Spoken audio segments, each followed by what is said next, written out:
नमस्कार दोस्तों, स्वागत है आपका। 21 दिन, बस 21 दिन। कहते हैं एक दिन में कोई नहीं बदलता, पर दिशा बदलने में सिर्फ एक पल काफी होता है। और अगर वही दिशा 21 दिनों तक कायम रहे तो यकीन मानो जिंदगी की तस्वीर ही बदल जाती है। सोचो, अगर तुम 21 दिन लगातार अपने मन को साध लो, अपनी आदतों को पकड़ लो, अपनी इच्छाओं को कंट्रोल कर लो और हर सुबह खुद को कल से बेहतर बनाने का फैसला कर लो, तो क्या होगा? क्या तुम वही इंसान रहोगे जो आज हो, या वो इंसान बन जाओगे जिसे लोग सालों बाद याद रखेंगे? यह सवाल सिर्फ सवाल नहीं, एक चुनौती है, एक चिंगारी है जो भीतर आग बना सकती है। जिंदगी में बदलाव धीरे धीरे आता है, कोई जादू नहीं, कोई असाधारण घटना नहीं, बस छोटे छोटे कदम, छोटे बदलाव और उनके पीछे लगातार मेहनत। किसी ने ठीक ही कहा, जीतने वाले और हारने वाले में फर्क सिर्फ डिसिप्लिन का होता है। आज इस वीडियो की शुरुआत यहीं से होती है। अभी तुम स्क्रीन के सामने बैठे हो, पर शायद आने वाले 21 दिनों बाद तुम उसी स्क्रीन के सामने एक नए इंसान बनकर बैठोगे। वही शरीर, वही चेहरा, वही दुनिया, पर सोच बदली हुई, मन प्रशिक्षित, लक्ष्य स्पष्ट और आत्मविश्वास तेज। और यही तो असली जीत है। अब सोचो, दुनिया में जितनी भी महान सफलताएं हैं, उनका जन्म एक ही स्थान से हुआ है, मन। मन जीता तो दुनिया जीती, मन हारा तो सब हार। गौतम बुद्ध ने कहा था, जिसने खुद को जीत लिया उसे जीतने के लिए पूरी दुनिया भी कम है। लेकिन खुद को जीतना इतना सरल नहीं। इंसान युद्ध तलवार से नहीं लड़ता, वह रोज खुद से लड़ता है, अपने डर से, असुरक्षाओं से, आलस से, टाल मटोल से, गुस्से से, इच्छाओं से। कभी मन कहता है उठो, आगे बढ़ो, और अगले ही पल मन कहता है छोड़ो, कल करेंगे। यह मन ही है जो एक सेकंड में तुम्हें महान बना सकता है और अगले सेकंड में गिरा सकता है। मन को साधना ही असली क्रांति है। मनोविज्ञान कहता है कि इंसान की हर आदत को बदलने में औसतन 21 दिन लगते हैं। हार्वर्ड यूनिवर्सिटी और MIT की कई रिसर्च ने साबित किया, ब्रेन न्यूरल पैथवेज यानी दिमाग के अंदर बने रास्ते जिनसे आदतें और व्यवहार चलते हैं, वो लगातार 21 दिन की प्रैक्टिस से कमजोर या मजबूत किए जा सकते हैं। मतलब, अगर तुम रोज 21 दिन किसी चीज को दोहराओ तो दिमाग उसे नेचुरल मानना शुरू कर देता है। यह विज्ञान का सिद्धांत है, न्यूरोप्लास्टिसिटी। ब्रूस लिप्टन, चार्ल्स डुहिग और जेम्स क्लियर जैसे बिहेवियरल साइंटिस्ट भी कहते हैं, इंसान अपनी आदतों से बनता है। आदतें बदली, जीवन बदला। और यही बात बुद्ध ने 2500 साल पहले कही थी, मन ही सबकी जड़ है, जैसा विचार वैसा जीवन। बुद्ध ने कभी आधुनिक विज्ञान नहीं पढ़ा था, पर सत्य वही था। उन्होंने मन को देखा, महसूस किया, समझा और जिया। इसलिए उनका ज्ञान समय से परे है, आज भी उतना ही प्रभावी जितना तब था। गौतम बुद्ध कहते हैं, दुख का कारण बाहरी दुनिया नहीं, हमारा मन है। गुस्सा कोई बाहरी चीज नहीं, हमारे भीतर उठी प्रतिक्रिया है। भटकाव बाहर नहीं, अंदर की कमजोरी है। तनाव दुनिया नहीं देती, हम अपने विचारों से पैदा करते हैं। एक कहानी याद आती है। एक व्यक्ति बुद्ध के पास आया और बोला, मैं परेशान हूं, दुखी हूं, मुझे शांति चाहिए। बुद्ध मुस्कुराए और बोले, मैं तुम्हें शांति दूंगा नहीं, मैं तुम्हें वह रास्ता दिखाऊंगा जहां तुम खुद शांति पा सको। वह व्यक्ति चौंका। बुद्ध ने उसे एक सरल अभ्यास दिया, 21 दिनों तक सिर्फ अपने विचारों को देखो, निर्णय मत दो, विरोध मत करो, बस ऑब्जर्व करो। पहले दिन वह बेचैन हुआ, दूसरे दिन झुंझलाया, तीसरे दिन भागने का मन हुआ। लेकिन जैसे जैसे उसने मन को देखना शुरू किया, उसे एहसास हुआ, दर्द बाहर नहीं, भीतर था। शांति कहीं और नहीं, अपने ही भीतर छुपी थी। 21 दिन बाद वह व्यक्ति बदला हुआ खड़ा था, वही इंसान, पर चेहरा शांत, मन स्थिर, आंखें गहरी। वह बोला, समस्या दुनिया नहीं थी, समस्या मैं था और समाधान भी मैं ही हूं। यही है गौतम बुद्ध का ज्ञान। वे कहते हैं, मन को जितना तुम चलाओगे वह उतना उछलेगा, लेकिन जितना देखोगे समझोगे, स्वीकारोगे, वह उतना शांत होगा। आज तुम भी वही सफर शुरू करने जा रहे हो। इस वीडियो की शुरुआत एक वादा है, खुद से वादा। तुम और मैं साथ रहेंगे इन 21 दिनों में। तुम हर दिन सीखोगे, हर दिन बदलोगे, हर दिन एक नया कदम आगे बढ़ाओगे। और अगर तुम टिका रहे तो कोई तुम्हें टाल नहीं पाएगा। तुम दौड़ में नहीं, खुद से आगे निकलोगे। और जो खुद से आगे निकल गया, उसके आगे दुनिया स्वतः पीछे रह जाती है। सोचो, कितने लोग महान बनने का सपना देखते हैं, पर बहुत कम लोग उस सपने के लिए सैक्रिफाइस करते हैं। सब कहते हैं मैं बदलना चाहता हूं, पर वही मोबाइल, वही आदतें, वही टाल मटोल। कोई भी बड़ी जीत आसानी से नहीं मिलती। विज्ञान कहता है डोपामिन एडिक्शन लगातार दिमाग को कमजोर करती है। इंस्टाग्राम, रील्स, नोटिफिकेशंस, ये सब आपके रिवॉर्ड सिस्टम को इंस्टेंट प्लेजर देता है, जिसके कारण दिमाग हार्ड वर्क को पेनफुल मानने लगता है। फिर आलस बढ़ता है, फोकस घटता है, ड्रीम्स धुंधले हो जाते हैं। लेकिन अगर तुम 21 दिन मन को ट्रेन कर लो, रील्स की जगह बुक्स, गुस्से की जगह साइलेंस, स्ट्रेस की जगह अवेयरनेस, कंपैरिजन की जगह फोकस, तो सोचो तुम क्या बन जाओगे। तुम्हारा दिमाग तेज होगा, मन शांत, विचार स्पष्ट। यही बुद्ध का मार्ग है, माइंड ट्रेनिंग। वह कहते हैं बाहर की दुनिया जीतने की कोशिश मत करो, पहले भीतर की दुनिया जीतो। अब कल्पना करो, तुम हर दिन सुबह उठते हो और 10 मिनट साइलेंस में बैठते हो। हर दिन खुद से पूछते हो मुझे क्या बनना है। हर दिन वही 21 दिन तक धीरे धीरे मन तुम्हारा दास बन जाएगा। जहां पहले मन तुम्हें चलाता था, अब तुम मन को चलाओगे। यही है ट्रांसफॉर्मेशन, यही है शक्ति। किसी वैज्ञानिक ने कहा humans don't decide their future, they decide their habits and their habits decide their future. और बुद्ध कहते हैं तुम वही बनते हो जो तुम सोचते हो। दोनों बातें एक ही दिशा में इशारा करती हैं। मन बदलो, आदतें बदलेंगी, आदतें बदलेंगी, भविष्य बदलेगा। 21 दिन, बस 21 दिन खुद को दे दो। डिसिप्लिन को दर्द नहीं, अपने सपनों का रास्ता समझो। मोबाइल एडिक्शन की जगह सेल्फ कंट्रोल रखो, गुस्से की जगह अवेयरनेस, स्ट्रेस की जगह एक्सेप्टेंस, कंपैरिजन की जगह ग्रोथ माइंडसेट। धीरे धीरे तुम महसूस करोगे तुम्हें पहले जैसी बातें चोट नहीं पहुंचाती, पहले जैसा डर नहीं रोकता, पहले जैसी आलस नहीं घसीटती, पहले जैसे लोग मायने नहीं रखते। अब तुम बदल चुके हो, अब तुम दिशा पकड़ चुके हो, अब दुनिया तुम्हें रोक नहीं सकती। ये सफर कठिन होगा लेकिन असंभव नहीं। पहले दिन मन भागेगा, कहेगा बस आज नहीं कल से, पर तुम उसे पकड़ोगे, बैठाओगे, कहोगे यही समय है, अभी। दूसरे दिन दिमाग बहाने देगा, थका हूं, मूड नहीं, पर तुम कहोगे 81 दिन, बस इतना ही। तीसरे, चौथे, पांचवें दिन मन धीरे धीरे तुम्हारी सुनने लगेगा। छठे दिन तुम हल्का महसूस करोगे, 7वें दिन फोकस बढ़ेगा, 10वें दिन आदतें बदलने लगेंगी, 15वें दिन आत्मविश्वास आएगा, और 21वें दिन तुम खुद को पहचान नहीं पाओगे। लोग कहेंगे तुम में कुछ बदल गया है, पर तुम जानोगे सब अंदर बदला है। बुद्ध का मार्ग आसान नहीं पर स्पष्ट है।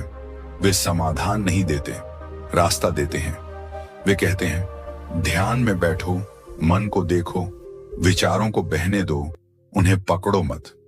लाइफ इज सफरिंग, यह कहकर वे डराते नहीं, सिखाते हैं कि दुख बाहर से नहीं, हमारी प्रतिक्रिया से पैदा होता है।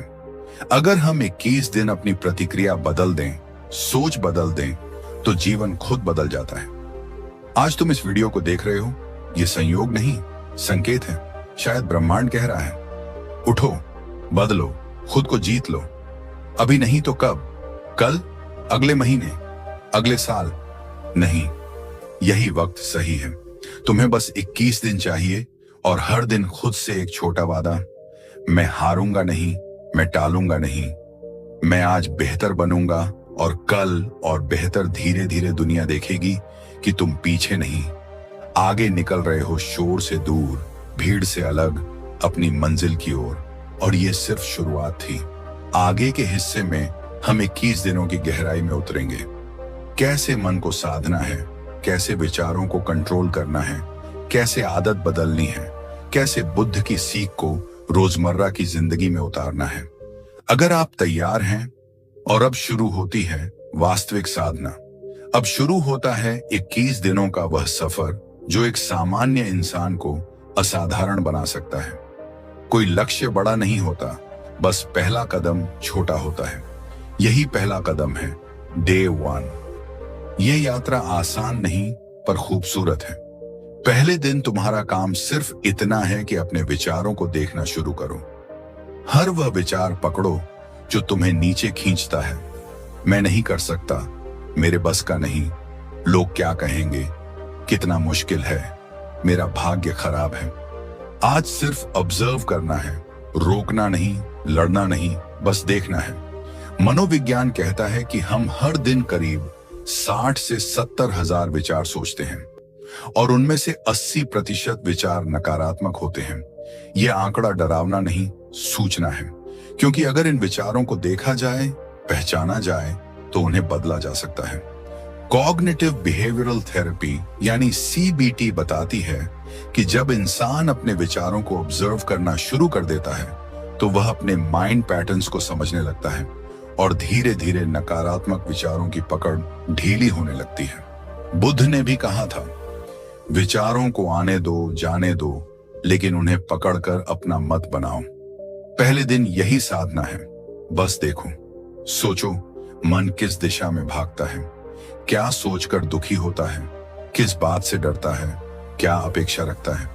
तुम देखोगे मन कभी भविष्य में भागेगा, कभी अतीत में, पर वर्तमान में नहीं रहेगा। और यही कारण है दुख का। बुद्ध ने सिखाया, वर्तमान क्षण में जियो, क्योंकि अतीत बोझ है और भविष्य कल्पना। डे 1 का मकसद है मन की गंदगी को पहचानना। डिटॉक्स कोई दवाई नहीं, अवेयरनेस है। बस आज एक दिन पूरे होश में जीकर देखो, खुद को देखते हुए, जैसे एक दर्शक फिल्म देखता है। तुम अपने विचारों की फिल्म देखो। इतना ही काफी है पहले दिन के लिए। और फिर आता है डे 2, जहां खेल असली बनता है, मोबाइल और डोपामिन पर नियंत्रण। आज की दुनिया में सबसे बड़ा शत्रु दुश्मन नहीं, एक छोटी स्क्रीन है। रील्स, शॉर्ट्स, नोटिफिकेशंस, ये सब तात्कालिक सुख देते हैं पर लंबे समय में दिमाग को कमजोर करते हैं। डोपामाइन हाईजैक, यह शब्द आधुनिक विज्ञान ने दिया, पर बुद्ध ने 2000 साल पहले इसी बात को इच्छा और लोभ के रूप में समझाया था। स्टैनफोर्ड यूनिवर्सिटी की रिसर्च कहती है कि सोशल मीडिया लगातार इंस्टेंट रिवॉर्ड देता है, जिससे दिमाग हार्ड वर्क को पेनफुल समझने लगता है और इजी एंटरटेनमेंट की तरफ भागता है। तुमने नोटिस किया होगा, पढ़ने बैठे पर हाथ खुद ही फोन की तरफ गया, सोने निकले लेकिन रील्स स्क्रॉल होने लगी। यह संयोग नहीं, यह ब्रेन कंडीशनिंग है। इसीलिए डे 2 का नियम है नोटिफिकेशंस ऑफ, स्क्रॉलिंग लिमिट। काम का फोन, जरूरी मैसेज ठीक, लेकिन बेमतलब स्क्रीन समय कम। आज बस एक प्रयोग करो, फोन दूर रखकर 2 घंटे बैठो। बेचैनी होगी, मन कहेगा उठो, खोलो, देखो, पर यही लड़ाई जीतना है। जितना मन तुम्हें खींचे उतना तुम उसे रोको। याद रखो, मन दास होना चाहिए, मालिक नहीं। बुद्ध ने कहा था, इच्छाएं आग हैं, जितना ईंधन दोगे उतना बढ़ेंगी। आज इच्छा नहीं, संयम चुनो। और जब तुम इस आग को रोकना सीखोगे तब तुम अंदर की लौ देख पाओगे, जागरूकता की, नियंत्रण की, आत्मशक्ति की। दूसरे दिन का अंत तुम्हें हल्का महसूस कराएगा। भीतर एक छोटी जीत जागेगी। यही जीत आगे सफलता की नींव बनेगी। डे 3 वह सुबह है जब तुम खुद से मिलोगे। सुबह का समय किसी मंदिर से कम नहीं, यह आत्मा का दरवाजा है। 30 मिनट सेल्फ टाइम। यह मेडिटेशन नहीं केवल, यह आत्म संगति है। सुबह जब दुनिया सो रही हो, तुम खामोश बैठो, एक हल्की वॉक करो, ताजी हवा लो, कुछ गहरी सांसें, बस अपने अस्तित्व को महसूस करो। साइकोलॉजी बताती है कि morning self connection mental clarity बढ़ाती है, कॉर्टिसोल लेवल घटाती है और प्रोडक्टिविटी कई गुना बढ़ जाती है। एंड्रयू हबरमैन, जो न्यूरोसाइंस के बड़े नाम हैं, कहते हैं कि सुबह सूरज की रोशनी में 10 मिनट बैठना दिमाग के हार्मोनल साइकिल को परफेक्ट बैलेंस देता है और फोकस इंक्रीज करता है। बुद्ध कहते थे, सुबह का मन निर्मल होता है, उसी में बीज बो। इन 30 मिनटों में तुम खुद को सुनो। क्या चाहते हो, कहां जाना है, किस दिशा में बढ़ना है। जितनी देर तुम खुद के साथ बैठोगे उतना तुम खुद को समझने लगोगे। तीसरे दिन तुम्हें महसूस होगा मन थोड़ा शांत है, भगदड़ कम है, फोकस बढ़ रहा है। यही आधार है, भीतर की नींव बन रही है। और फिर आता है डे 4, इच्छाओं को पहचानो, कम करो। बुद्धा ने 4 आर्य सत्य बताए, जिनमें पहला है लाइफ इज सफरिंग, दूसरा सफरिंग कम्स फ्रॉम डिजायर, दुख का मूल कारण ही इच्छा है, जितनी इच्छाएं उतनी बेचैनियां। विज्ञान कहता है कि ADHD, अनियंत्रित क्रेविंग्स, कंज्यूमरिज्म, इंस्टेंट ग्रेटिफिकेशन सब एंजाइटी बढ़ाते हैं।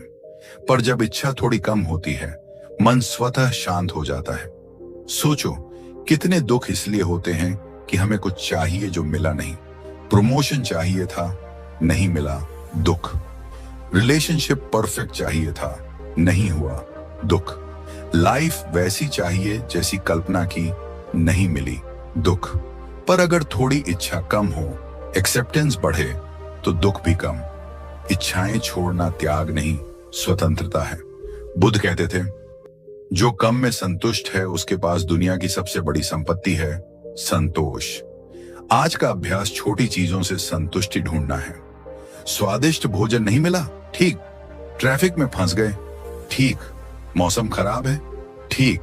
चाहत कम होगी तो मन सहज होगा। चौथे दिन तुम सीखोगे कि कम चाहने वाला कम दुखी होता है, और कम दुखी इंसान ही अधिक शांत रहता है। और अब डे 5, अटैचमेंट कम, एक्सेप्टेंस ज्यादा। ये मन का सबसे बड़ा बोझ है। हम चीजों, लोगों, विचारों से चिपक जाते हैं। फोन खो जाए तो दुख, प्यार टूट जाए तो टूटन, योजना बदल जाए तो गुस्सा। क्यों? क्योंकि हमने उन्हें अपना माना। बुद्ध ने कहा, जो बीत जाए उसे पकड़ो मत, जो बदल जाए उसे रोको मत। अटैचमेंट कुछ नहीं, बस यह विश्वास की चीजें हमेशा हमारी तरह रहेंगी। पर जीवन परिवर्तन है, जो आज है कल नहीं। मनोविज्ञान कहता है कि इमोशनल पेन का सबसे बड़ा कारण रेजिस्टेंस है, एक्सेप्टेंस की कमी। Acceptance therapy. ACT के अनुसार जब इंसान चीजों को जैसा है वैसा स्वीकार लेता है तो दुख आधा कम हो जाता है। रिश्ते टिकते हैं तब जब अपेक्षा कम और समझ ज्यादा हो। जीवन सरल होता है तब जब नियंत्रण कम और स्वीकृति अधिक हो। आज का अभ्यास यही है, परिस्थितियों को जैसे हैं वैसे स्वीकार करना। लोग नहीं बदले, फिर भी मुस्कुराओ। हालात कठिन हैं, फिर भी आगे बढ़ो। जो गया उसे जाने दो, जो है उसे गले लगाओ। याद रखना, जो चीज जितनी कसकर पकड़ोगे उतनी ही फिसलेगी, पर जब तुम खुली हथेली से पकड़ोगे, प्रेम, रिश्ते, सपने, तब वे स्वाभाविक रूप से बने रहते हैं। बुद्ध ने कहा था, त्याग का मतलब छोड़ना नहीं, पकड़ को ढीला करना है। इन 5 दिनों में तुम बदलना शुरू करोगे। पहले दिन विचार साफ होने लगे, दूसरे दिन ध्यान भटकाना कम हुआ, तीसरे दिन आत्म संगति स्थापित हुई, चौथे दिन इच्छाएं शांत होने लगी, और 5वें दिन हृदय हल्का होने लगेगा। ये वह जगह है जहां मन धीरे धीरे तुम्हारी सुन रहा है और तुम खुद को जीतने के करीब हो। और फिर यात्रा का 6ठा दिन आता है। ये दिन बाहरी नहीं, पूरी तरह भीतर की आवाज को सुनने का है। स्पीच डिसिप्लिन, कम बोलना, अधिक सुनना। यही एक साधना है जो हर महान व्यक्ति में गोंगटोंग मिलती है। दुनिया में अधिकांश लोग बोलते समय सिर्फ जवाब देने के लिए सुनते हैं, समझने के लिए नहीं। लेकिन बुद्ध ने कहा था, जब तुम बोलते हो तो तुम सिर्फ वही दोहराते हो जो जानते हो। जब तुम सुनते हो तब तुम कुछ नया सीखते हो। शब्द शक्तिशाली है, पर मौन उससे कई गुना शक्तिशाली। मनोविज्ञान की एक प्रसिद्ध थ्योरी, सोशल रिस्पॉन्स थ्योरी, बताती है कि अधिक बोलना अक्सर ईगो ड्रिवन होता है और कम बोलना ऑब्जर्वेशन ड्रिवन। कम बोला गया शब्द मन में उतरते हैं और सही जगह पर बोले गए शब्द जीवन बदल देते हैं। छठे दिन तुम बोलने को नहीं, सुनने को चुनोगे। लोगों की बातें, उनका व्यवहार, परिस्थिति के संकेत तुम गौर करोगे, शोर कम करोगे, समाधान देखने लगोगे। जो लोग कम बोलते हैं उनका प्रभाव अधिक होता है। यह अभ्यास तुम्हें अंतर्मुखी नहीं, विवेकपूर्ण बनाएगा। जब तुम प्रतिक्रिया कम दोगे, जवाब सोच समझ कर दोगे, तब तुम अपनी ऊर्जा बिखरने नहीं दोगे। धीरे धीरे मन स्थिर होगा, भीतर की शक्ति बाहर आने लगेगी। यही वह दिन है जहां अहंकार पिघलना शुरू होता है और समझ विकसित होने लगती है। और फिर आता है 7वां दिन, जब शिकायतों को विदाई देनी होती है और आभार की खेती शुरू करनी होती है। इंसान हमेशा वही देखता है जो उसके भीतर भरा है। यदि भीतर असंतोष है तो दुनिया अपूर्ण लगेगी, यदि भीतर शुक्र है तो हर पल कृपा लगेगी। ग्रैटिट्यूड, मनोविज्ञान इसे सबसे शक्तिशाली इमोशन बूस्टिंग टूल कहता है। यूनिवर्सिटी ऑफ कैलिफोर्निया की एक अध्ययन में पाया गया कि जो लोग रोज ग्रैटिट्यूड लिखते हैं उनमें 25% ज्यादा पॉजिटिविटी, 30% ज्यादा हैप्पीनेस और डिप्रेशन 40% तक कम देखा गया। ये कोई जादू नहीं, मन की दिशा बदलने की कला है।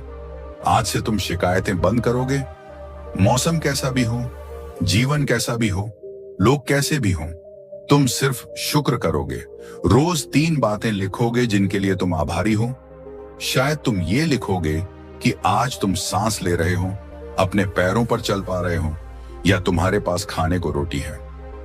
बुद्ध ने कहा था, जब तुम्हें लगे कि जिंदगी में कुछ कम है, आंखें बंद कर उस चीज का विचार करो जो तुम्हारे पास है। तुम समृद्ध महसूस करोगे।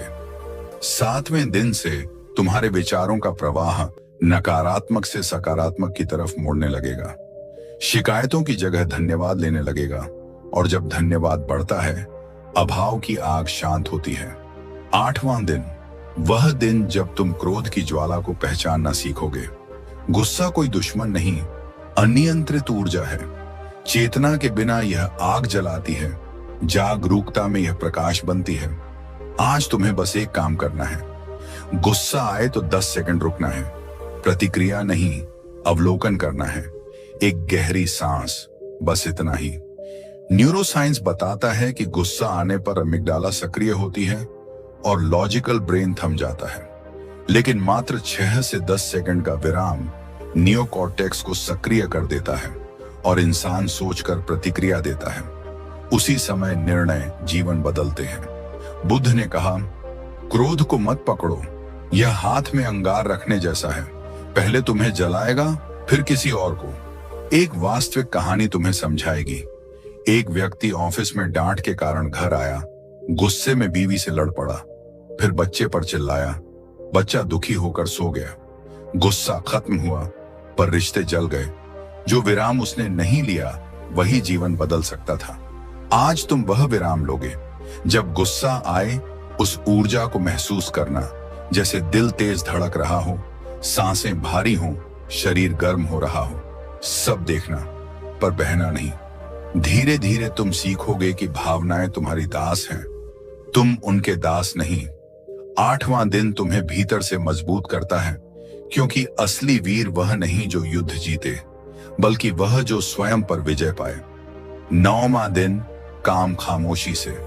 आज के समय में अधिकांश लोग अचीवमेंट से ज्यादा अनाउंसमेंट में लगे हैं। सोशल मीडिया ने हमें दिखने का भूखा बना दिया है, बनने का नहीं। लेकिन सफलता की असली खुशबू तब फूटती है जब बीज जमीन के भीतर उगता है। शोर तब होता है जब वो पेड़ बनता है। बुद्ध ने सिखाया, सत्य मौन में जन्मता है। इस दिन तुम अपनी मेहनत का शोर नहीं करोगे, न बताओगे कि तुम क्या कर रहे हो, बस करते रहोगे। रिसर्च कहती है कि जब हम लक्ष्य सार्वजनिक कर देते हैं तो दिमाग रिवॉर्ड सिस्टम को पहले ही एक्टिवेटेड समझ लेता है और मोटिवेशन 40% तक कम हो जाती है। काम करो, दिखाओ मत, परिणाम स्वयं बोलेगा। यह दिन तुम में धैर्य, गहराई और स्टील जैसा मन बनाता है। जब तुम चुपचाप मेहनत करते हो, दुनिया अचानक एक दिन चौंक जाती है। यही रियल पावर है। Silence work, loud result. और फिर आता है 10वां दिन, जो बहुतों की जिंदगी नर्क बना देता है। तुलना, कंपैरिजन। इंसान दूसरों की रेस में दौड़कर थक जाता है, पर खुद की रेस में दौड़े तो खिल उठता है। सोशल कंपैरिजन थ्योरी के अनुसार जब इंसान खुद की तुलना दूसरों से करता है तो डोपामीन गिरता है, सेल्फ वर्थ कम होती है, स्ट्रेस बढ़ता है। कंपैरिजन एक जहर है, धीरे धीरे आत्मविश्वास को खा जाता है। तुम इंस्टाग्राम पर देखते हो सबके पास कुछ है, तुम्हारे पास नहीं। पर सच ये है कि तुम किसी की हाईलाइट देखकर अपनी स्ट्रगल जज करते हो। बुद्ध ने कहा, तुम खुद ही अपने रास्ते के प्रकाश बनो। 10वें दिन तुम समझोगे कि तुम्हारा रास्ता अनूठा है, तुम्हारी गति अलग है। कोई तुमसे आगे है तो प्रेरणा लो, पर दर्द मत लो। किसी का भाग्य तुम्हारे परिश्रम को कम नहीं करता। जैसे सूर्य चांद से तुलना नहीं करता, बस चमकता है, वैसे ही आज तुम सिर्फ अपनी रेस दौड़ोगे। हर दिन बस अपना कल बेहतर बनाने की दौड़। और जब तुम अपनी रेस में आ जाओगे, तुम तेजी से बढ़ोगे, क्योंकि तुम्हारा लक्ष्य तुम हो, कोई और नहीं। याद रखना, इन 10 दिनों में तुम मन के कई जाल तोड़ चुके हो। विचारों को देखना सीखा, मोबाइल का नियंत्रण सीखा, सुबह खुद से मिलना सीखा, इच्छाओं को शांत करना सीखा, पकड़ को ढीला करना सीखा, शब्दों को संयमित करना सीखा, आभार जगाना सीखा, क्रोध को रोकना सीखा, मौन में काम करना और तुलना छोड़ना सीखा। तुम वह बन रहे हो जिसे दुनिया रोकेगी नहीं। आगे 11 से 21 दिन तुम्हें लोहे जैसा अनुशासन, हीरे जैसी चमक और कमल जैसी शांति देंगे। 10 दिनों की यह यात्रा जब गुजर चुकी थी, तब मन का स्वरूप धीरे धीरे बदलने लगा। पहले जो चीजें भारी लगती थीं, जो आदतें जकड़ कर बैठी थीं, अब वे ढीली पड़ने लगी हैं। तुम अब महसूस कर रहे हो कि नियंत्रण भीतर से जन्म लेता है। कोई बाहर का व्यक्ति तुम्हारा जीवन नहीं संभाल सकता। तुम खुद ही अपने जीवन के कारीगर हो, और यही समझ तुम्हें अगले दिनों में और गहराई तक ले जाएगी। अब तुम उस रास्ते पर बढ़ चुके हो जहां सामान्य लोग कभी चलने की हिम्मत नहीं करते। तुम्हारे भीतर क्रांति जन्म ले चुकी है, धीरे, शांत पर बेहद शक्तिशाली। 11वां दिन आता है और तुम सरल जीवन की ओर कदम बढ़ाते हो। धीरे धीरे तुमने समझना शुरू किया कि जिंदगी का भार चीजों से नहीं, चिपकाव से बढ़ता है। जो कपड़े तुम्हारे पास हैं वे काफी हैं, जो मोबाइल तुम्हारे हाथ में है वही उपयोगी है, जो सुविधा मिल रही है वही बहुत है। अनावश्यक लग्जरी, दिखावा, चमक, ये सब मन पर अदृश्य बोझ डालते हैं। मनोविज्ञान कहता है कि मिनिमलिज्म मानसिक तनाव कम करता है, निर्णय क्षमता बढ़ाता है और क्रिएटिविटी को खुलने देता है। जब दिमाग के सामने कम विकल्प होते हैं तो क्लैरिटी बढ़ जाती है। बुद्ध ने हमेशा साधारण जीवन की बात कही, कम इच्छाएं, अधिक शांति। उन्होंने राजमहल छोड़ा, जंगलों में गए, मिट्टी पर सोए, क्योंकि सरलता ही मन को मुक्त करती है। 12वां दिन आता है और अब तुम्हें समझ आया कि सफलता आकार से नहीं, एकाग्रता से जन्म लेती है। तुमने कई बार एक साथ बहुत कुछ करने की कोशिश की, जिम भी, किताब भी, बिजनेस भी, स्किल भी, पर परिणाम अधूरे रहे। आज तुमने फैसला लिया, एक लक्ष्य, वन टारगेट रूल। मनोविज्ञान कहता है कि दिमाग मल्टीटास्किंग के लिए बना ही नहीं, ये हर काम के बीच बार बार स्विच करता है, जिससे ऊर्जा खर्च होती है और काम धीमा होता है। स्टैनफोर्ड रिसर्च कहती है, जो व्यक्ति एक समय में एक काम करता है वह 40 से 60% तक ज्यादा प्रोडक्टिव होता है। बुद्ध ने ध्यान के माध्यम से एकाग्रता को साधा। वह कहते थे, अपने मन को एक बिंदु पर रखो, बिखराव दुख है, एकाग्रता मुक्ति। जब तुमने आज सिर्फ एक लक्ष्य चुना, तभी तुमने जीतने का रास्ता चुना। अब कदम छोटे हो तो हों, पर दिशा स्पष्ट है। एक रास्ता, एक लक्ष्य, एक ऊर्जा। 13वां दिन आता है, तुम्हारे भीतर जागरूकता की रोशनी फैलती है। Present moment awareness. तुम अब एक साथ 5 काम करते हुए नहीं दिखते। जब खाना खा रहे हो तो सिर्फ खाना, जब पढ़ रहे हो तो सिर्फ पढ़ना, जब चल रहे हो तो सिर्फ चलना। पहले मन वर्तमान में नहीं रहता था, या तो अतीत में फंसा रहता था या भविष्य की चिंता में। पर आज तुम हर काम में उपस्थित हो। मनोविज्ञान कहता है कि वर्तमान में जीने वाले लोगों का तनाव कम होता है, स्मरण शक्ति बेहतर होती है और अंदर आनंद खुद उभरता है। माइंडफुलनेस आज दुनिया के सबसे बड़े थेरेपी टूल्स में शामिल है। बुद्ध ने कहा था, वर्तमान ही वास्तविक है, बाकी सब मन की कहानी है। और आज तुम अब कल्पनाओं में नहीं, जीवन में जी रहे हो। एक चाय का कप भी एक ध्यान बन सकता है यदि तुम उसे पूरी सच्चाई से पी रहे हो। तुम आज महसूस कर रहे हो कि धीमा होना हार नहीं, गहराई है। 14वां दिन आता है और ज्ञान तुम्हारा साथी बनने लगता है। रोज 20 मिनट किताबें पढ़ना, सीखना, नया ज्ञान सोखना। किताबें वही रास्ता दिखाती हैं जहां अनुभव कम पड़ जाता है। तुम अब हर रात सोने से पहले कुछ पन्ने पढ़ते हो। जीवन, मन, सफलता, शांति, कालजयी विद्वानों के अनुभव। तुम्हारा मन अब तेज हो रहा है। किताबें दिमाग की एक्सरसाइज है। मनोविज्ञान कहता है कि पढ़ना न्यूरल नेटवर्क मजबूत करता है, वोकैबुलरी और कम्युनिकेशन स्किल्स बढ़ाता है और तनाव 68% तक घटा सकता है। बुद्ध सीख पर नहीं, अनुभव पर जोर देते थे, पर सीख ही अनुभव की नींव बनती है। वह कहते थे, ज्ञान दीप है, अज्ञान अंधकार, और आज वह दीपक तुम्हारे भीतर जल गया है। जब तुम किताब बंद करते हो, दिमाग में नए विचार घूमते हैं, तुम्हारी सोच विस्तृत होने लगती है। तुम समझते हो कि जितना सीखोगे उतना विनम्र बनोगे, और यही विनम्रता तुम्हें महान बनाती है। 15वां दिन आता है, शरीर पर ध्यान, फूड डिसिप्लिन। तुमने सीखा कि मन और शरीर अलग नहीं, एक ही ऊर्जा के दो पहलू हैं। जब भोजन भारी हो, मन सुस्त हो जाता है। जब खाना हल्का, स्वस्थ और संतुलित हो, ऊर्जा साफ बहती है। आज तुमने खाना सिर्फ पेट भरने के लिए नहीं, जीवन देने के लिए खाया। बुद्ध हल्का भोजन लेते थे ताकि शरीर ध्यान का सहारा बन सके, बोझ नहीं। आधुनिक विज्ञान कहता है कि हेवी फूड डाइजेशन में ऊर्जा खींच लेता है, जिससे दिमाग स्लगिश हो जाता है। हल्का भोजन क्लैरिटी देता है, ध्यान को गहरा करता है। तुमने आज रात सिंपल खाना खाया और महसूस किया कि नींद शांत आई। जब सुबह उठे तो दिमाग साफ था, सोच तेज थी। यही परिवर्तन है, छोटे बदलाव, बड़े असर। अब तुम महसूस कर रहे हो कि 15 दिनों में तुम बाहर से नहीं, भीतर से बदल चुके हो। जो पहले आदतें तुम्हें चलाती थीं, आज तुम उन्हें चला रहे हो। मन अब दास नहीं, तुम्हारा सेवक बन रहा है। शरीर अब जंजीर नहीं, तुम्हारा सहयोगी है। लक्ष्य अब बोझ नहीं, एक प्रकाश स्तंभ है जो तुम्हें आगे बुला रहा है। अवेयरनेस अब कोई कॉन्सेप्ट नहीं, तुम्हारा अनुभव है। जब तुम सुबह उठते हो तो भीतर से शांति और उद्देश्य उठता है, जैसे हवा कह रही हो, चलो आज भी आगे बढ़ते हैं। तुम अब दौड़ नहीं रहे, तुम बढ़ रहे हो, धीरे पर मजबूती से। यही यात्रा का सौंदर्य है। तुम बदलते नहीं दिख रहे, पर गहरे स्तर पर नया मन जन्म ले रहा है। तुम अब वही इंसान नहीं जो शुरू में था। अब तुम्हारी आंखों में चमक है, चेहरे पर नरमी है और भीतर एक आग, शांत आग। जैसे बुद्ध शांत थे पर पर्वतों से भी भारी, वैसे ही तुम भी शांत होकर शक्तिशाली हो रहे हो।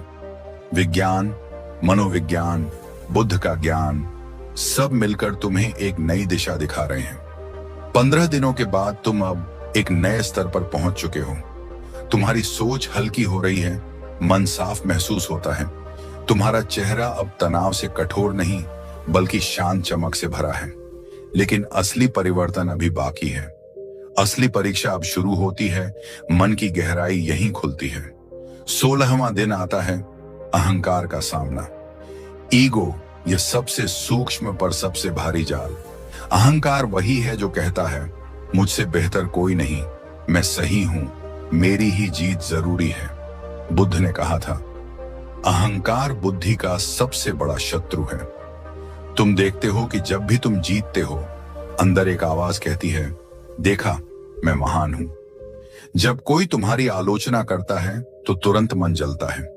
आज तुमने फैसला लिया, विनम्रता की राह चुननी है। विज्ञान कहता है कि हम्बल लोग बेहतर संबंध बनाते हैं, तनाव कम रखते हैं, गलतियों से सीखते हैं और अधिक सफल होते हैं क्योंकि ईगो उनकी ग्रोथ को रोकता नहीं। विनम्रता कमजोरी नहीं, असली शक्ति है। विनम्र व्यक्ति पर्वत जैसा होता है, जितना बड़ा उतना झुका हुआ। तुमने आज बोलने की बजाय सुनना चुना, अपनी उपलब्धि का ढोल पीटने की बजाय मुस्कुराकर आगे बढ़े। एक दिन में ईगो नहीं टूटता, पर आज उसमें दरार जरूर पड़ी। तुम अब समझते हो कि जीत उसकी नहीं जो दूसरों को हराए, जीत उसकी है जो अपने भीतर के मैं को हराए। 17वें दिन सुबह तुमने महसूस किया कि दिल में कुछ पुरानी चोटें अब भी धड़क रही हैं। शायद किसी ने धोखा दिया था, किसी की बात चुभी थी, कोई सपना टूट गया था। फॉरगिवनेस, क्षमा, यह शब्द छोटा है, लेकिन इसका अर्थ पहाड़ जैसा गहरा। मनोविज्ञान कहता है कि फॉरगिवनेस मानसिक भार हल्का करता है, कॉर्टिसोल घटाता है, एंजाइटी कम करता है और दिमाग को हीलिंग मोड में लाता है। गुस्सा और बदला मन में जहर की तरह रहते हैं, जिसे हम दूसरों को नहीं खुद को पीते हैं। बुद्ध ने कहा था, क्रोध पकड़कर रखना ऐसा है जैसे किसी को मारने के लिए अंगारा उठाना, जलते हम ही हैं। आज तुमने धीरे धीरे उन लोगों को मन में माफ किया जिन्होंने दर्द दिया। यह आसान नहीं था, पर जरूरी था। तुमने किसी को कॉल नहीं किया, कोई बड़ा भाषण नहीं दिया, बस दिल से कहा, मैं छोड़ता हूं। उसी क्षण जैसे सीने से भारी पत्थर हट गया। तुमने महसूस किया कि माफ करना दूसरों के लिए नहीं, स्वयं की आजादी के लिए है। तुम हल्का हो गए उड़ते हुए से। 18वां दिन आता है और यह दिन पूरी यात्रा का टर्निंग पॉइंट जैसा है। Self control test day. अब तुम्हें खुद को साबित करना है। आज तुम उस आदत को चुनौती दोगे जो तुम्हें सबसे ज्यादा खींचती है। मोबाइल, मीठा, गुस्सा, आलस, देर तक सोना, कुछ भी। तुमने खुद को कहा, आज मैं अपने मन का आदेश नहीं, अपनी चेतना का पालन करूंगा।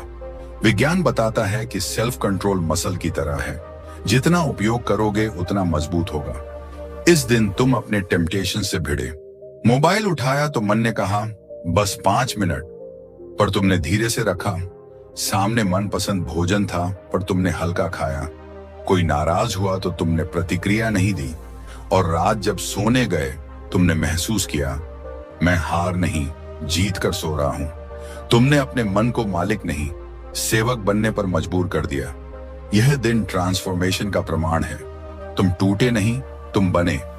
19वां दिन आता है और अब तुम दूसरों के लिए रोशनी बनने की ओर बढ़ते हो। Kindness act daily. रोज किसी की मदद करना, चाहे मुस्कान दे देना, रास्ता बताना, किसी गरीब को पानी देना या बस किसी दुखी को सुन लेना। मनोविज्ञान कहता है कि दया डोपामिन, ऑक्सीटोसिन और सेरोटोनिन बढ़ाती है, जिससे मूड बेहतर होता है और लाइफ सेटिस्फैक्शन बढ़ती है। जब तुम किसी की मदद करते हो बिना स्वार्थ, दुनिया बदलती है थोड़ा थोड़ा। बुद्ध ने करुणा को जीवन की ऊंचाई कहा। दया आत्मा की भाषा है। तुमने आज देखा कि सड़क किनारे एक बूढ़ा धीमे धीमे चल रहा था। तुमने उसे सहारा दिया। वह कुछ नहीं बोला, पर उसकी आंखें बोल गईं, आशीर्वाद की भाषा में। तुम घर लौटे तो दिल भरा हुआ था, जैसे ब्रह्मांड ने तुम्हारे भीतर फूल खिला दिए हों। तुमने आज समझा, जो देता है वही असली धनी है। 20वां दिन आता है और अब यात्रा मौन की मांग करती है।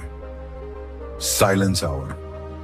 दिन में 30 से 60 मिनट बिना बोलना, बिना मोबाइल, बिना संगीत, सिर्फ तुम और तुम्हारा मन।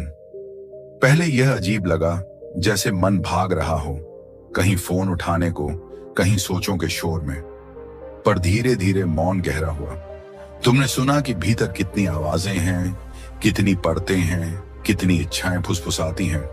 मनोविज्ञान कहता है कि साइलेंस ब्रेन को रिचार्ज करता है, क्रिएटिविटी और मेमोरी बढ़ाता है और नर्वस सिस्टम को शांत करता है। बुद्ध घंटों मौन रहते थे, क्योंकि मौन में ही मन स्वयं को देखने लगता है। तुमने आज महसूस किया, शब्दों में शोर है, मौन में सत्य। तुम बैठे रहे बिना किसी विचार के, और अचानक एक क्षण आया जब भीतर सब थम गया। बस शांति थी, जैसे सागर शांत हो गया हो, तरंगे किनारे पर सो गई हो। यह अनुभव दुर्लभ है, लेकिन आज तुम्हें मिला और तुम समझ गए, साइलेंस इज पावर। 21वां दिन, अंतिम दिन, सबसे महत्वपूर्ण लाइफ रेजोल्यूशन। आज कोई बड़ा निर्णय लेना है, ऐसा निर्णय जो आगे की दिशा तय करेगा। ये लक्ष्य, यह आदत, ये बदलाव, कुछ ऐसा जो अब तुम्हारी पहचान बने। तुमने 20 दिन मन, शरीर, अहंकार, भावनाएं, विचार सभी पर काम किया। अब समय है घोषणा का, मैं नया हूं। बुद्ध ने सत्य प्राप्ति के बाद कोई चमत्कार नहीं दिखाया, उन्होंने रास्ता दिखाया, संकल्प दिया। तुम भी आज यही कर रहे हो। तुमने तय किया कि अब सेल्फ डिसिप्लिन जीवन का हिस्सा होगा। अब लक्ष्य स्पष्ट रहेंगे। अब मन का स्वामी तुम होंगे, गुलाम नहीं। तुमने कागज पर लिख लिया, मैं 21 दिन पूरा कर चुका हूं, अब मेरी नई यात्रा शुरू। विज्ञान कहता है कि कमिटमेंट लिखने से मस्तिष्क गंभीरता से काम करता है। डोपामिन लक्ष्य को चेस करने के लिए ऊर्जा देता है। यह संकल्प तुम्हें आगे धकेलेगा जब भी रास्ता कठिन होगा। इन 21 दिनों के बाद तुम वह नहीं रहे जो शुरुआत में था। तुम वह हो गए जो खुद का सुधार चाहता है, जो भीतर की लड़ाई जीत चुका है, जो अब दुनिया को जीतने से पहले खुद को जीतने निकला है। तुम्हारी आंखों में आज शांति है, पर भीतर शक्ति है, जताने की नहीं, निभाने की।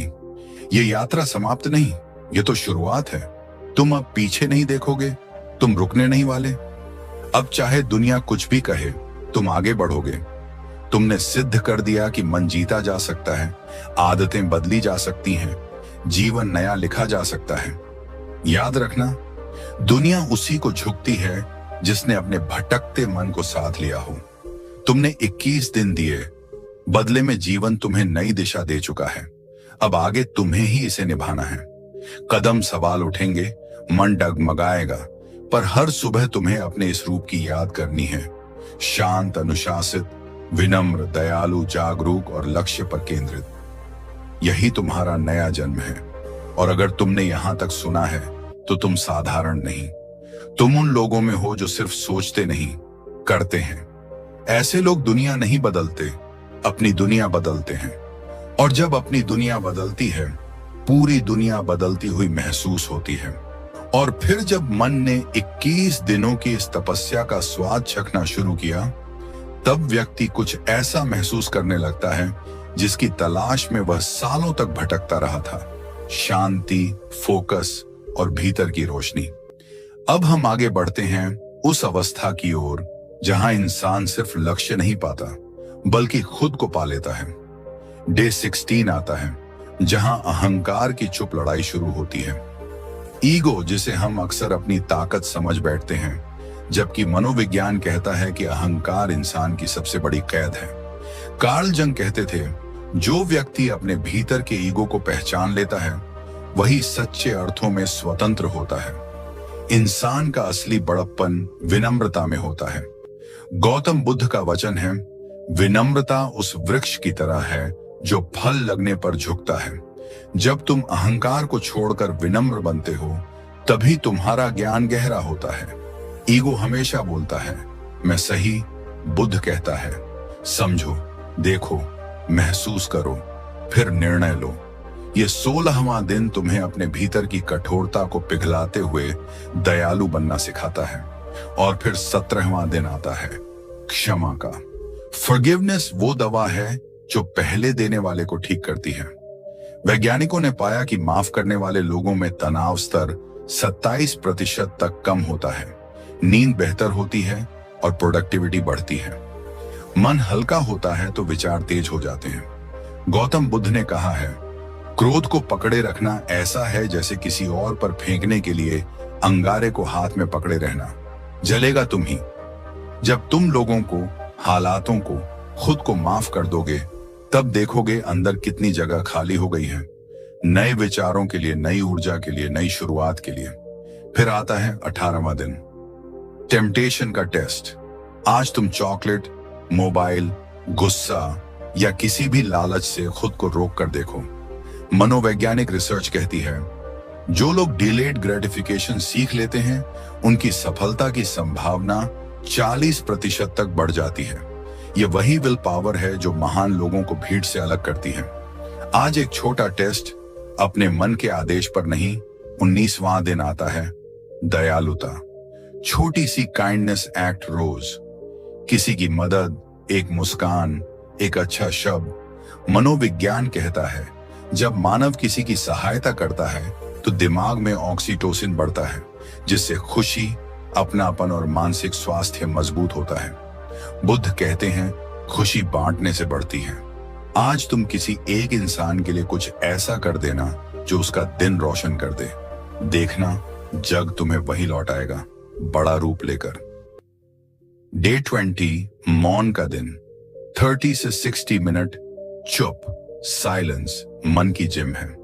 अध्ययनों में पाया गया कि नियमित मौन का अभ्यास करने वालों का ब्रेन ग्रे मैटर बढ़ता है, क्रिएटिविटी और फोकस तेज होता है। बुद्ध ने अपने शिष्यों को सिखाया मौन मन को घिसता नहीं, निखारता है। आज कुछ देर सिर्फ तुम्हारी सांस और तुम्हारा अस्तित्व। कोई मोबाइल नहीं, कोई बात नहीं, सिर्फ तुम्हारा अंदर से मिलने का समय। इसी मौन में तुम अपनी असली आवाज सुन पाओगे। और फिर आता है डे 21, वो दिन जहां तुम जीवन का एक बड़ा फैसला करते हो। कोई रेजोल्यूशन, नया लक्ष्य, नया निर्णय, नई दिशा। 21 दिन तक जो तपस्या की है, अब उसका फल लेने का समय। मनोविज्ञान कहता है 21 दिन हैबिट डेवलपमेंट के लिए पर्याप्त होते हैं, 90 दिन आइडेंटिटी बदलने के लिए। तो आज तुम बस ये घोषणा करो, मैं बदल चुका हूं, मेरी रफ्तार अब किसी से नहीं रुक सकती। गौतम बुद्ध ने कहा हर सुबह हम दोबारा जन्म लेते हैं। आज जो करते हैं वही सबसे अधिक मायने रखता है। आज तुम उठो, खड़े हो जाओ, खुद से एक बड़ा वादा कर लो, चाहे वह करियर हो, आत्म अनुशासन, नई स्किल, बिजनेस, फिटनेस या कुछ छोड़ना। लेकिन एक फैसला ऐसा जो भविष्य बदल दे।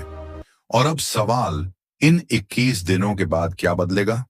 तुम महसूस करोगे कि मन शांत हो गया है। जो पहले भारी लगता था अब हल्का महसूस होगा। फोकस तेज तलवार जैसा होगा और विचार पहले से ज्यादा साफ, दृढ़ और पॉजिटिव। प्रोडक्टिविटी में उछाल आएगा, पर्सनैलिटी मजबूत हो जाएगी। लोग नोटिस करेंगे कि तुम्हारे अंदर कुछ बदल चुका है। तुम में चमक, अनुशासन और एक अजीब सा आत्मविश्वास दिखेगा। ये 21 दिन सिर्फ टेस्ट नहीं थे, तुम्हारी नई पहचान का जन्म थे। और अंत में इस वीडियो का मजबूत अंदर तक छू जाने वाला निष्कर्ष, कोई नहीं रोक सकता उस इंसान को जिसने खुद को जीत लिया। तुम्हारे आसपास लाखों लोग हैं जो जीत चाहते हैं, लेकिन बहुत कम लोग खुद पर जीत चाहते हैं। जो मन पर विजय पा लेता है, दुनिया स्वतः उसके पीछे चलती है। सफलता का रास्ता बाहर नहीं, भीतर से शुरू होता है। और ये 21 दिन तुम्हें उसी रास्ते पर ले जाने के लिए काफी हैं। अब मैं तुम्हें एक चुनौती देता हूं, आज से शुरू करो। इस वीडियो को खत्म करने के बाद पहला दिन शुरू करो। 21 दिन बाद खुद को पहचान नहीं पाओगे, कमेंट में लिखो मैं शुरू कर रहा हूं। यह एक वादा नहीं, तुम्हारे नए जीवन का शुभारंभ है। और अगर तुम सच में बदलना चाहते हो, बढ़ना चाहते हो, खुद को एक नए रूप में दुनिया के सामने लाना चाहते हो, तो इस चैनल को ज्वाइन करो। यही वह जगह है जहां तुम्हारे मन को नई दिशा मिलेगी, सोच को नई उड़ान मिलेगी। हर वीडियो तुम्हें अंदर से बदलने का साहस देगा। हम साथ चलेंगे, धीरे नहीं, दमदार तरीके से। अब फैसला तुम्हारा है, 21 दिन या पूरी जिंदगी वहीं खड़े रहना। तुम चुनो और मैं तुम्हारे साथ हूं। धन्यवाद।